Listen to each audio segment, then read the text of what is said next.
un certain nombre d'ordonnances, parmi lesquelles celles relatives aux conditions d'éligibilité à la présidence de la République ont été adoptées.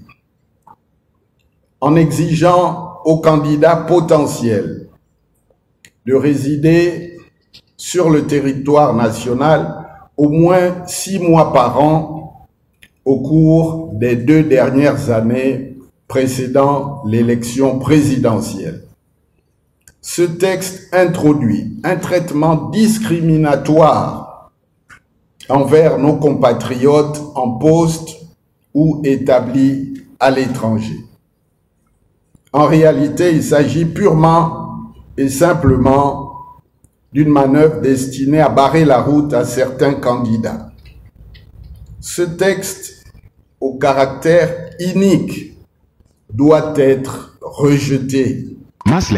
J'appelle à un sursaut national de toutes les forces politiques afin que soient recherchées sans délai les conditions d'organisation d'un scrutin apaisé. Par ailleurs, j'appelle au rassemblement le plus large possible de toutes les forces patriotiques, des organisations de la société civile, des personnalités politiques indépendantes, afin qu'elles se mobilisent en vue d'exiger dès à présent l'organisation en 2023 d'une élection ouverte, transparente et crédible.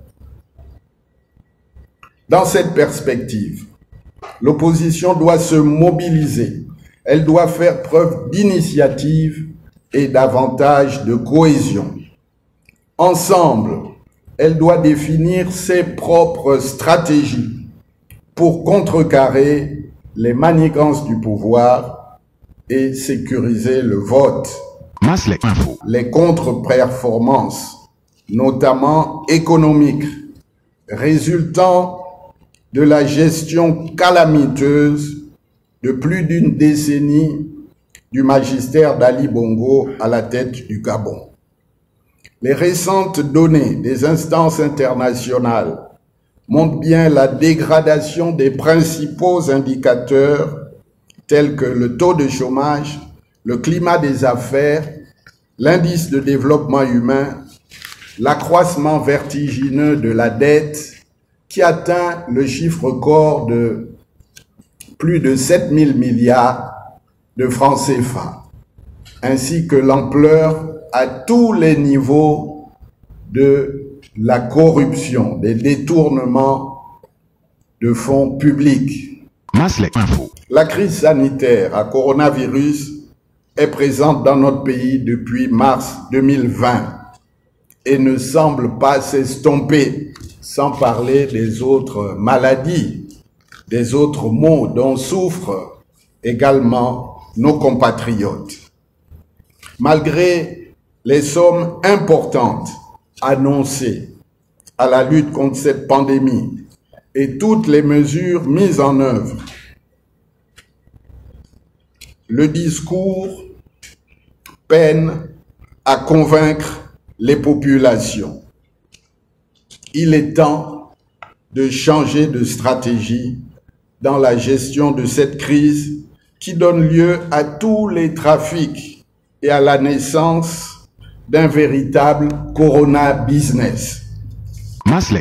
L'État est totalement démissionnaire dans tous les domaines, tant à Libreville qu'à l'intérieur du pays, où certaines localités sont complètement abandonnées à elles-mêmes.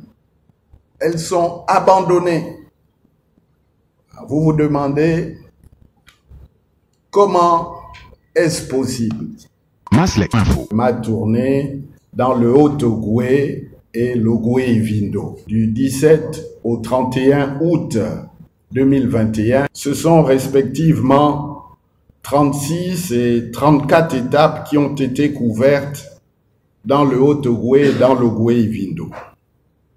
Partout où je suis passé, les populations ont exprimé en toute liberté et franchise leurs besoins, notamment en matière d'emploi, de routes, de structures sanitaires et scolaires, d'eau, d'électricité, d'habitat.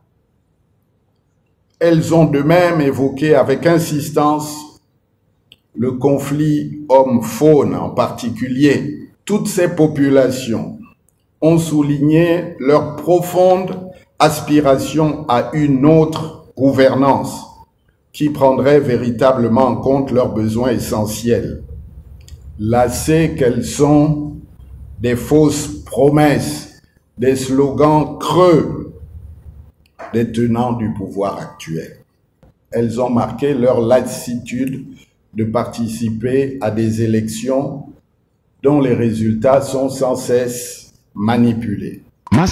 Concernant l'incendie inqualifiable de la maison de M. Jean-Pierre Lembumba Lepandou, l'opinion est toujours en attente des résultats d'une hypothétique enquête qui, comme d'habitude, n'aboutira jamais. Le Gabon est devenu comme un bateau ivre où chacun peut se lever un matin et commettre des exactions contre des biens d'autrui sans être inquiété. C'est pourquoi je tiens à condamner une nouvelle fois avec force ces actes ignobles. Et je m'étonne que jusqu'à présent, aucune autorité compétente ne se soit publiquement exprimée sur ces événements inacceptables. Dès lors que vous reniez vos engagements, le peuple vous rejette. Qu'il y en ait qui descendent du train. Mais il y en a aussi qui montent dans le train en faveur de l'alternance et en faveur du changement. Donc l'essentiel pour nous, c'est d'arriver au terminus, c'est d'arriver à la gare où ce changement va se concrétiser, non pas seulement par une victoire électorale, mais par le changement physique à la tête de l'État. Et nous sommes là pour dire à nos compatriotes de ne pas se préoccuper outre mesure de ces désistements, de ces quelques actes de transhumance temporaire. Certains sont même connus et nous savons que toute honte bue, ils sont même capables de revenir au moment venu à leurs anciennes amours. Vous êtes sur Maslek Info.